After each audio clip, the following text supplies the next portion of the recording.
$40 받고 미국 주식 시작하자. 키움증권 최초 신규 고객이면 $40 미국 주식 투자 지원금 드려요. 비대면 최초 신규 고객 국내 주식 100만 원 이상 거래하면 현금 4만 원도 추가로 드려요. 해외 주식은 원금 손실 발생이 가능하며 그 결과는 투자자에게 귀속되오니 유의하세요. 2022년 미국 주식 투자도 미주미와 함께. 최대 수익률을 끌어올리는 한태경 이사의 퀀트 투자 전략. 제가 석사 논문을 머신러닝으로 썼거든요. 주제가 머신러닝이었어요. 근데 그런 걸 하다 보니까 API를 제가 써야 되고 하드웨어를 봤는데 결국은 N사 거를 쓸 수밖에 없는 구조. 그 생태계 전체의 80%를 먹었다는 거는 이거를 장악하고 있는 회사가 일 수밖에 없는 거잖아요. 그때가 아마 $49로 시작해서 조금씩 조금 더 사서 이제 한 $90 정도까지 계속 샀던 거죠. 지금은 그게 $600 정도가 됐으니까. 장우석 부사장의 배당주로 포트폴리오 만들기. 이남우 교수의 하락장 속 저평가 종목 찾기. 최고의 전문가들의 새해 투자 전략. 2월 26일 오전 10시 투자공간 3차 세미나 함께하세요.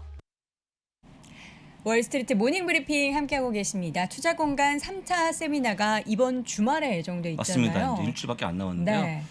빨리 서둘러야 됩니다. 네. 네. 아니 뭐 신청은 마지막 날 해도 되는데 마지막 날 하면 이제 혹시 몰려서 다운될까봐. 혹시 자다가 이렇게 못할 수도 있고 아. 그렇지 않습니까? 네. 미리 하셔야죠. 네. 그다음에 제가 이제 그 매주 배당받는 포트폴리오를 지난번 강의했는데 그걸 만드는 방법까지 말씀드릴 거니까 오. 최초로 말씀드리는 거예요. 만드는 방법을 아예 공개하시겠다. 네. 그럼 다 아예. 패를 깐다라는 거잖아요. 더 이상의 강의하실 건 그럼 없으시겠네요. 마지막 강의로. 예. 그렇습니까? 배당 관련해서는 네, 네. 이제 모든 걸 다 여러분께 아예 방법까지 알려드린다라고 하니까요. 자세한 사항은 미국 주식에 미치다 유튜브 채널에서 확인해 보시면 좋을 것 같습니다. 자, 이번에는 미국 주식에 미치다 이항현 교수 만나보도록 할게요. 어서 오세요. 네, 안녕하세요. 네. 이항현입니다. 주말 사이에 시장이 또 뭐 여러 가지 안 좋은 악재들로 가득했어요. 주식시장은 쉬지 않거든요. 네. 그러니까 올라가고 떨어지고 늘 움직일 수밖에 없는 건데요. 지난주 오늘도 새벽까지 마찬가지지만 온갖 뉴스는 뭐 우리나라 이제 딴 뉴스가 있지만 네. 해외에서의 가장 큰 뉴스는 결국은 우크라이나, 러시아 그리고 미국 각국 대통령, 각국의 뭐 외무장관 이런 사람들이 엄청나게 바쁘게 움직이지 않습니까? 그러다 보니 뭐 조만간 전쟁이 터진다고 얘기하고 있고 또 오늘 일부 CNN 같은데 뉴스 보니까 뭐 워싱턴발 정보 소식통을 얘기하면서 지금 러시아 전체 군대 60%인가 65%가 우크라이나 쪽을 방향을 보고 있다는 거거든요. 그쪽에 그러니까 얼마나 많은지 뭐 현역 군인은 뭐 200만 명 제가 본 것 같은데 그래서 그쪽에 좀 몰려 있다고 하니까 어떤 일촉즉발의 위기라고 얘기를 하고 있습니다. 어찌되었건 주시장은 3대 주스가 모두 거의 3주인가요? 계속해서 흘러내리는 분위기가 됐습니다. 그러니까 전주 말고 전전주만 하더라도 금요일까지 뭐 그냥 시소였는데 훅 떨어졌었거든요. 근데 지난주는 실제로 보면 초반에 약간 쉬는 그 반등하는 듯했지만 겨우 흘러내리면서 여기서 3대 주스인데 3대 주스가 모두 흘러내려가는 그런 모습을 보인 것이 지난 한 주간의 어떤 흐름이라고 전 말씀드릴 수 있겠네요. 그러다 보니 이제 흔히 얘기해서 정말 이게 안전자산인지 아닌지는 다들 생각이 다르시지만 일반적으로 전통적으로 얘기하는 소위 안전자산 그리고 뭐 영어로 하면 세이프 헤븐이다 뭐 여러 가지 표현할 수 있는데요. 진짜 이게 안전자산인지 아무도 모릅니다. 다만 전통적인 분명히 그렇게 분류되는 건 사실인데요. 금값이 지금 다시 $1,900에 바짝 다가서 이제 올라가는 모습을 보이고 있죠. 아시다시피 요 때가 팬데믹 때 $2,100, $2,100 갔을 때거든요. 그 정도는 아니지만 여하튼 $2,000, $1,900에 바짝 다가서 있습니다. 늘 말씀드린 금 갖고 이제 매매하신 분은 주식과는 완전히 다른 세상이거든요. 금을 선물로 거래하신 분은 돈을 먹자고 하는 건데 저희가 드릴 수 있는 말씀은 그보다는 안전자산으로서의 포트폴리오 차입니다. 다만 이게 주식시장이 회복하면 금값 그럼 떨어지는 것이 상례다라는 것도 꼭 염두에 두셔야 되겠고요. 또 하나는 진짜 이게 말이 되는지 안 되는지 모르겠지만 예전에 우리나라에서도 어르신들부터 해갖고 일단 달러를 많이 갖고 계시는 분이 계십니다. 이거는 뭐 달러를 저축이나 투자가 아니라 그냥 달러를 갖고 계시는 분이 꽤 있어요. 어찌 됐건 그것도 현물을 왜 갖고 있어야 되는지 저는 아직도 얘기가 안 되지만 어떤 달러를 현물로도 갖고 있는 분이 꽤 있어요 지금요. 그렇기 때문에 저는 그때도 이해가 안 됐지만 그 정말 20년 전인가요? IMF 때 금목이 달러 목이 막 했었잖아요. 그래서 장롱에서 달러가 막 나왔다는 거 아닙니까?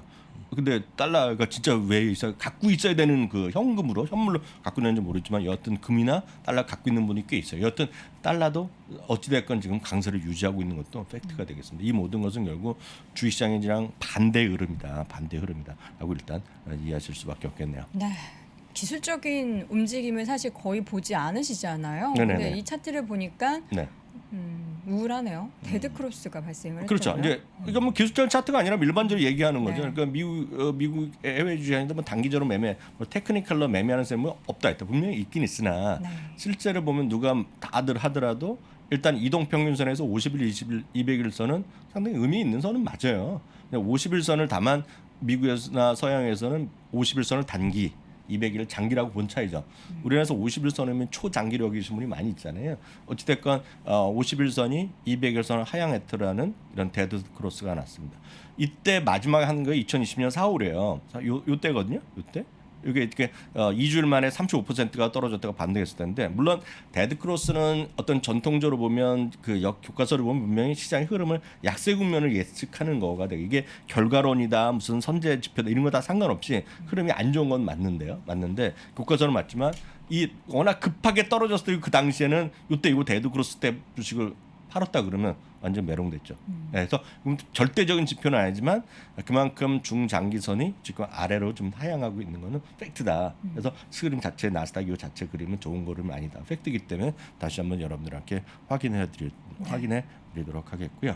다만 이제 시장 전체에 대해서는요. 시장 전체에 대해서는 많은 분들이 모르겠어요. 많은 분들이 지금 주시장이 왜 떨어지는지, 왜 재미없는지, 그리고 우크라이나를 얘기 많이 하잖아요. 우크라이나, 러시아. 그러면 우크라이나와 러시아가 해결이 되면 주가 얼마나 더 반등할지 모르지만 저는 개인적으로 거기에 본 것보다는 결국은 이 모든 것이 인플레이션이나 이런 금리의 인상을 앞두고 있다는 시점. 그리고 소비자 물가 상승률이 지금 40년 만에 최고치. 그리고 지난번에 발표된 것보다는 다음 달에 더 높을 수 있다라는 그런 걱정들이 있거든요. 그것이 더 큰 뉴스라고 보는데 번스타인 어드바이저의 리치 번스타인이 이런 얘기를 하겠어요. 지금 시장의 아래로 얘기하는 거는 어렵다고 얘기하는 지정학적 이슈가 분명히 있죠. 그리고 노동시장의 이슈가 있죠. 그냥 사람은 못 구하고 임금이 많이 올라간다는 얘기죠. 그리고 서플라이 체인 이슈가 있죠. 사실 서플라이 체인 이슈는 우리로서는 별로 이해가 안 됩니다. 일상생활 할 때는 그렇지만 많이 물가가 올라가는 거 그리고 한번 많은 분들은 느끼셨겠지만 우리나라도 일부 인기 차종 같은 경우 지금 주문하면 내년에 나온다. 저도 봤거든요. 그런 거. 그러니까 그런 것들 이슈 있죠. 그렇지만 이분이 시각은 모든 것이 결국은 이 모든 것에 앞서 있는 것은 결국은 인플레이션이 최우선임을 가리키고 있다는 거죠. 그건 어떤 분이 벌써 해석 좀 해달라는 해석이 밑에 써 있는 게 해석입니다 지금. 이거 그리고 요 해석은 제 해석이 아니라 구글 번역기인가요? 구글 번역기다. 오. 그래서 구글 번역기에서 이렇게 해준 말이다. 라고 보셔야 되겠습니다. 그래서 지금은 저는 그래요. 저는 약간 되게 개인적인 생각이지만 이 우크라이나 이거 이슈가 당장 오늘이라도 해결될 수 있잖아요. 또 아무도 모르잖아요. 이 정치 글로벌 국제 정치판이 어떻게 될지 모르겠지만 그보다는 결국은 이런 시장의 흐름은 어떤 금리의 첫 인상 그리고 다음 달에 볼 때 소비자 물가지수 이게 3월 10일과 3월 16일이거든요. 그러니까 그런 것들을 좀 보시면서 조금 여유를 갖고 보시는 게 맞다라고 보셔야 되겠고요. 그런 관점에서 가장 중요한 것은 역시 인플레이션, 물가다. 물가의 흐름이라고 보셔야 되겠는데 그러면 오늘 제가 지난 주말 라이브 때 잠깐 말씀드렸는데 오늘 잠깐 한 단계만 더 잠깐 말씀드리겠습니다. 왜냐하면 이것도 어떻게 찾느냐는 분 계시는데 인플레이션 시기에 가장 중요한 변수 중 하나는 바로 가격 결정력이라는 겁니다. 그래서 많은 분들이 인플레이션 시대 되면 앞선 코너에서 우리 안석훈 팀장도 무슨 거를 해지할 수 있는 ETF도 있고 해지하려고 많은 분들이 그러니까 농담으로 쓰셨지만 무슨 SQQQ 해갖고 아래로 이런 거 많이들 하시지만 저는 그래요. 저는 그런 것들이 해지가 잘 안 될 거다. 기본적으로 저는요. 저는 그거보다는 주식을 안정되게 꾸준하게 갖고 가 있는 것이 전 정답이라고 보고 있고요. 타이밍보다는 긴 흐름이 정말 중요하다 보고 있는데 특히 인플레이션에 대한 여러 가지 많습니다. 인플레이션 때 현금이 많은 기업도 중요하고 다 중요하겠지만 지금 시기는 이런 어려움이 여전히 있기 때문에 저는 그래요. 지금 시기는 뭔가 딴거리를 찾아야 되는데 자꾸 주가로 봐서는 답이 안 나오고 그보다는 뭔가 주식에 관련된 공부를 하든지 기업에 대한 공부를 하든지 아니면 개인적인 공부를 하든지 시간을 보내야 되는데 지금은 딱 뭔가 훗날을 대비해서 언젠가 주식이 오를 때 대비해서 뭔가 준비를 해야 되는데 그 준비할 때 그게 가장 좋은 거는 공부라는 거죠. 그래서 지난번에 저희가 매출액 이익률이라든가 이런 보는 방법도 가르쳐 드리고 그랬잖아요. 그래서 뭐 핀비즈가 됐건 야후나 아니면 여러분들이 쓰시는 증권사의 HDS에서 받는 방법 다 소개해 드렸고 그런 관점에서 이번 주말에 저희가 부사장님 그리고 이남우 교수님 강의하시는 것도 전부 다 공부거리거든요. 그래서 시간이 언제 좋을지 모르지만 그때 대비해서 뭔가 준비를 해둬야 되잖아요. 올림픽이 있다고 해서 올림픽에 그 전날 연습하면 됩니까? 4년 내내 연습을 하는 거 체력 단련을 하는 거잖아요. 그 월드컵에도 계속 나가면서 육상 그 스케이터 선수들도 시즌마다 모든 월드컵 때문에 1차, 2차, 5차 나가면서 몸을 만들면서 결국 마지막에 또 어디 나가는 거잖아요. 그래서 지금 공부할 시기라 말씀드리는데 그중에서 가격 결정력이 진짜 중요하다라고 말씀드리겠는데요. 그럼 가격 결정력이 뭔지 오늘 다시 한번 개념부터 다시 말씀드리겠는데요. 이거 워렌 버핏이 했던 얘기를 그대로 갖고 왔습니다. 이것도 그냥 제가 번역기를 돌렸습니다. 여러분들 검색하면 금방 나오는데 2011년에 그 전에 금융위기가 있은 이후에 도대체 뭐가 문제가 됐는지를 많이 얘기하던 금융위기조사위원회가 있었는데 거기서 워런 버핏이 인터뷰했던 얘기입니다. 비즈니스 평가에서 가장 중요한 요소 중에 하나가 가격 결정력이라는 겁니다. 그리고 그것은 뭐냐면 경쟁자에게 내 사업을 마켓쉐어를 뺏기지도 않고 그러면서도 서비스를 잃지도 않으면서 가격을 인상할 수 있는 능력이 있다면 사업이 매우 잘 된다는 거죠. 반대로요. 가격을 여러분들이 10% 올리기 전에 기도가 필요한 사람이라면 그거는 망하는 사업이라는 거예요. 이 표현이 약간 재밌지만 워런 버핏이 한 얘기를 그대로 갖고 온 거거든요. 그러니까 반대로 예를 들어서 거울을 보고 내가 가격을 얼마나 올리면 좋을까 물어볼 때 그냥 계속 더 올려 얘기하는 사업이 있다면 진짜 좋다는 거죠. 그게 이제 가격 결정력이라는 거죠. 그것은 인플레이션이랑 상관없이 꾸준하게 올라갈 수 있는 거죠. 그게 이제 말씀드렸던 여러 가지 기존을 갖고 할 수 있는데요. 혹시 제가 이것 때문에 갖고 왔는데 저희가 지난 금요일 날요. 저는 못 받았지만 이남우 교수께서 여돈 앵커님한테만 꼭 집어서 치즈 캔디에 그런 선물 세트를 사다 주셨잖아요. 초콜릿 주셨어요. 초콜릿. 네, 치즈 캔디라는 거 아시는 분 계시겠지만 1971년에요. 인수했습니다. 이걸 2,500만 달러 주고 벅스웨스가 인수했어요. 그 당시에 유용 자산이 800만 달러인데 2,500만 달러 통크게 3배 정도 쳐준 겁니다. 그 당시 이익이 400만 달러였는데 치즈 캔디랑 우리나라도 제가 알기로 오늘 찾아보니까 갤러리에 있더라고요. 갤러리에 네, 명품관에 있더라고요. 지금 지하에 있다는 것 같은데 그 이후에 고작 4천만 달러만 투자를 더 했는데 그동안 누적은 20억 달러 이익을 냈다는 겁니다. 그러니까 치즈 캔디라는 것을 그냥 가격 올린다고 해서 안 살 사람이 없다는 겁니다. 맛있더라고요. 맛있건 안 맛있건 저는 모르죠. 저는 그게 비싸서 먹어본 적이 없지만 여튼 그만큼 가격 결정력이 중요하다는 얘기를 대표적인 예가 바로 치즈 캔디에 관한 얘기를 하면서 이런 사업이 좋다라고 얘기하는 건데요. 네. 그럼 이제 가격 결정력이 이제 여기서 중요한 거 들어갑니다. 이건 이제 토요일 날 잠깐 말씀드렸던 건데 가격 결정력을 어떻게 판단하는 거죠. 여러 가지가 다 있습니다. 그래서 제가 토요일 날 거 보시면 지수도 있다고 말씀드렸는데 울프 리서치라는 곳에서는 매출 총 이익률을 따진 겁니다. 최근 3년 동안에 각 섹터 내에서 그러니까 그 전체 이런 거 할 때 보면 전체 그 S&P 평균 의미가 없어요. 각 섹터 내 매출 총이익률이 상위 20%인데다가 가장 최근에 발표한 분기 실적이 2019년 이전 대비 더 좋아진 거 있죠. 그런 것들이 진짜 가격 결정이 있다는 겁니다. 더 쉽게 얘기하면 마진율이 업계 최고 수준이고 업계 20% 안에 들고 이 마진율이 2019년 팬데믹 이전보다 더 좋아진 것들을 찾아낸 거예요. 이런 것들을 보시면 이제 좀 더 자세한 거는 저희 주말 라이브에 한 28분쯤 보니까 제가 이제 해놨으니까 한번 찾아보시면 되겠고요. 이런 것은 이제 그다음 질문이 제가 또 나중에 댓글을 보니까 어디서 찾느냐. 그러니까 뭐가 나오는지 또 이런 거 찾으려면 유료가 필요한지 그러니까 이런 데이터를 믿을 수 있냐는 것인데요. 늘 말씀드리잖아요. 한번 해본 분과 안 해본 분은 진짜 차이가 있는데 이것도 똑같이 핀비지에서 하시면 됩니다. 그 핀비지 첫 화면인데요. 꼭 기억하세요. 이런 얘기를 전화 부사장님이나 누구가 할 때마다 여러분 제일 먼저 하실 건 핀비지나 야후 이런 데 선택하신 다음에 요 스크린어만 누르시면 돼요.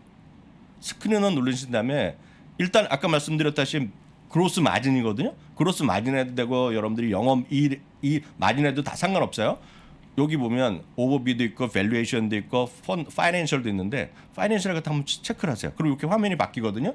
그리고 그로스 마진 나오죠. 여기 보면 요 선택하시면 이걸 또 선택으로 소팅도 다 가능하고요. 여기 보면 산업별로 보면 산업 여기 딱 인더스트리 나오죠. 여기까지 나온 다음에 예를 들어서 애널리스트 의견 보시면 여기도 한번 눌러보시고요. 여기입니다. 여기요. 눌러보시고 또 타겟 프라이스가 있어야 될 거 아니야. 타겟 프라이스가 지금 가격도 아래일 수 있잖아요. 타겟 프라이스 목표 주가의 계율이 한 10% 20% 차이 있는 거. 여기 눌러보시면 되겠고요. 이것까지 다 하고 나서도 뭔가 이익이 늘어나야 될 것 같다. 그러면 여기서 또 뭐라 하냐면 밸류에이션 같은 거 또 눌러보시면 이 항목들이 쫙 바뀝니다. 여기 나오는 항목들이. 그러면서 거기서 또 여기를 한번 걸러놓은 상태에서 또 다른 변수를 또 넣을 수 있거든요. 그럼 이렇게 찾아보면 한 10개, 20개밖에 안 나올 겁니다. 이런 그 S&P 500 기준에서 찾아보면요. 그러니까 그런 식으로 찾는 겁니다. 그래서 이런 것들을 한번 이번에 해보시면 누구나 다 하실 수 있거든요. 그래서 이걸 어떤 분들은 이게 유료냐 아니냐 보는데 유료 아니죠. 이건 로그인 한 적도 없습니다. 그냥 다 나오는 거거든요. 유료까지 하면 다운도 받고 하겠지만 그럴 것까지는 필요 없으니까 여러분들 이런 식으로 여러분 찾으시면 될 것 같고요. 네. 참고적으로 여기 나온 종목들은 울프 리서치에서 찾은 종목들입니다. 근데 제가 찾아보더라도 거의 똑같이 나옵니다. 이 종목들이 같이 나오거든요. 근데 다만 앞서 말씀드린 것은 전체를 했었고 여기 이제 종목 섹터별로 하니까 차이가 있겠지만 이런 종목들이 나옵니다.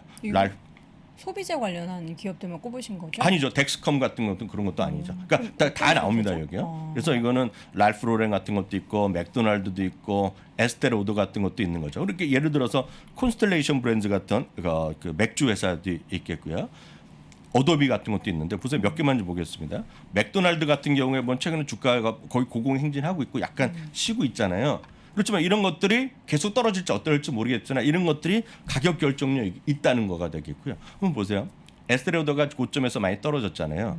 근데 최근에 시장이랑 세상 변화랑 맞는 데다가 지금은 어찌됐건 가격 결정력도 있다라고 보여주는 거죠. 아까 말씀드렸죠. 여기 조건은 에스테로더의 매출 총 이익률이 2019년 팬데믹 이전보다 더 높다는 겁니다. 지금요. 그런 상황에서 정말 리오프닝도 되고 이런 상태에서 오히려 지금 수준에서 어떤 중국, 러시아의 문제, 우크라이나 문제 이런 복잡한 것들 떨어졌다 그러면 이런 것들이 찬스가 있는 거죠. 네. 그래서 이런 것들을 여러분들 좀 준비해 두셨다가 그다음에 한번 공략하실 때 여러분들 매수 타이밍을 잡는 것이 좋지 않을까 말씀드리겠고 늘 말씀드리지만 어도비도 마찬가지. 어도비도 오히려 85% 이상의 매출액 영업이익이 나오거든요. 근데 주가 엄청 떨어졌잖아요. 그런 것들도 이제 찬스가 될 수 있다는 그런 의미이기 때문에 여러분들 지금 이런 시기는 진짜 뭐라도 공부하시고 뭐라도 주가만 보지 마시고 이런 것들을 좀 공부하는 관점에서 여러분 좀 대응하시면 좋을 것 같아서 오늘 이것까지 소개해드렸습니다. 공부. 그러니까 지난번부터 저희가 계속해서 어떻게 관련된 이런 조건에 관련된 기업을 찾을 수 있는지를 여러분께 알려드리고 있으니까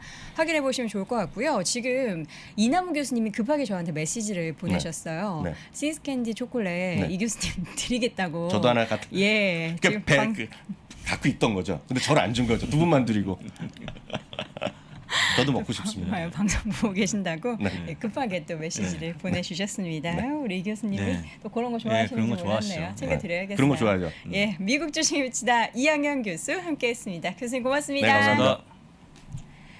자, 월스트리트 모닝브리핑 월요일 준비한 소식 다 전해드렸는데 오늘 밤에가 휴장이잖아요. 휴장입니다. 그럼 내일 네. 아침에 장 안 열렸으니까 월모브 보는 거 좀 미룰까? 이렇게 생각하시는 분들을 위해서 내일 뭐 준비하실 겁니까? 내일 나옵니까? 네. 그럼요. 농담이고요.